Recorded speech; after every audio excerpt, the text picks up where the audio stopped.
Hello, मेरा नाम नैतिक है। आज हम क्लास 12 अकाउंटेंसी कंपनी पार्ट का chapter 1 accounting for share capital चालू करेंगे, जिसका part 1 what is company, its features and its kind इस वीडियो में पढ़ेंगे। Company form of organisation business के डेवलपमेंट का थर्ड स्टेज है।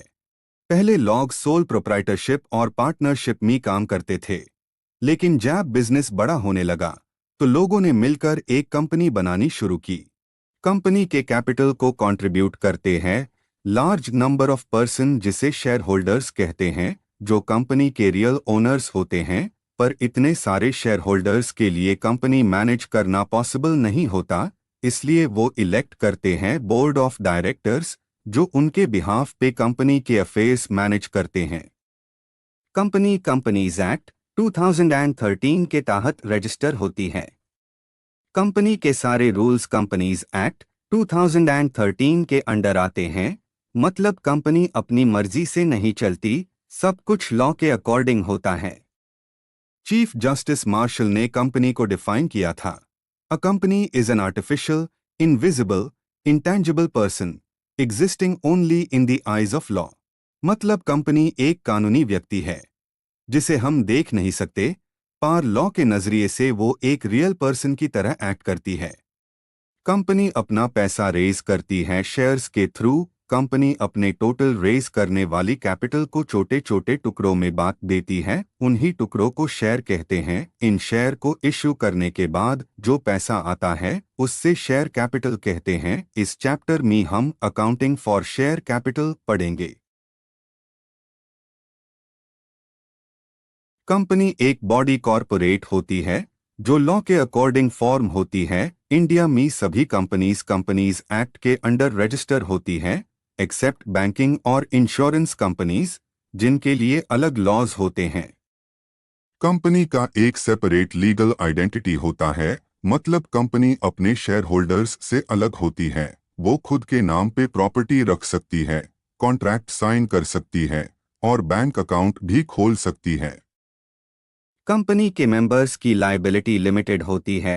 अगर किसी शेयर होल्डर ने अपने शेयर्स का पूरा पैसा दे दिया है तो कंपनी के लॉसेस के लिए उससे कुछ और पे नहीं करना पड़ता।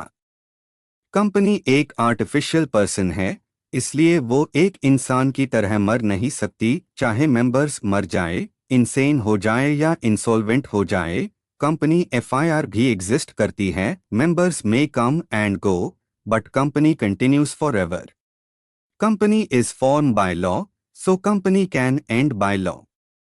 कंपनी साइन नहीं कर सकती, इसलिए उसके पास होता है एक कॉमन सील। ये सील ही कंपनी का ऑफिशियल सिग्नेचर होता है। कोई भी डॉक्यूमेंट तभी वैलिड होता है जब उस पे ये सील लगी हो। पब्लिक कंपनी के शेयर्स फ्रीली ट्रांसफरेबल होते हैं, मतलब एक शेयर होल्डर अपना शेयर किसी और को बेच सकता है बिना कंपनी की परमिशन लिए। बस कंपनी के आर्टिकल्स ऑफ एसोसिएशन में लिखा प्रोसीजर फॉलो करना पड़ता है। कंपनी एक लीगल पर्सन है, इसलिए वो किसी पर केस कर सकती है और उस पर भी केस किया जा सकता है। अब कंपनी को क्लासिफाई करते हैं लायबिलिटी ऑफ मेंबर्स के बेसिस पर। तीन टाइप्स होती है। पहली कंपनी लिमिटेड बाय शेयर्स, दूसरी कंपनी लिमिटेड बाय गारंटी, तीसरी अनलिमिटेड कंपनी। यहाँ मेंबर्स की लायबिलिटी सिर्फ उनके शेयर्स के अनपेड अमाउंट तक होती है। अगर शेयर का पैसा पूरा दे दिया तो उनकी कोई जिम्मेदारी नहीं बनती है।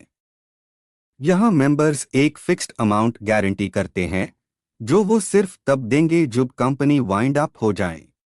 वाइंड अप ऑफ कंपनी का मतलब होता है कंपनी का समापन। जब तक कंपनी चल रही है तब तक उन्हें कुछ नहीं देना पड़ता।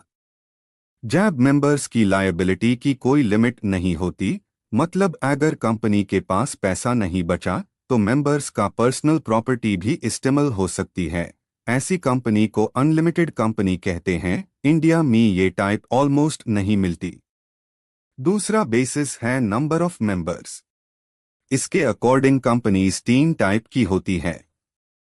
पहली पब्लिक कंपनी, दूसरी प्राइवेट कंपनी, तीसरी one person company. Public company वो होती है जो प्राइवेट नहीं होती और कोई भी प्राइवेट कंपनी की सब्सिडरी भी नहीं होती। प्राइवेट कंपनी के आर्टिकल्स ऑफ एसोसिएशन कुछ रिस्ट्रिक्शंस लगाते हैं, जैसे ए. शेयर्स फ्रीली ट्रांसफर नहीं कर सकते। B. Minimum two members compulsory चाहिए except OPC.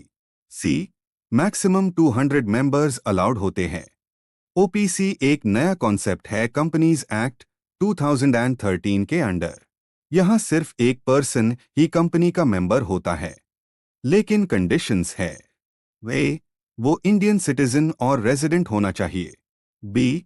Non banking financial investment activities नहीं कर सकता। C. Paid up capital 50 lakh rupees से ज्यादा नहीं। D. Average turnover 2 crore rupees से ज्यादा नहीं होना चाहिए।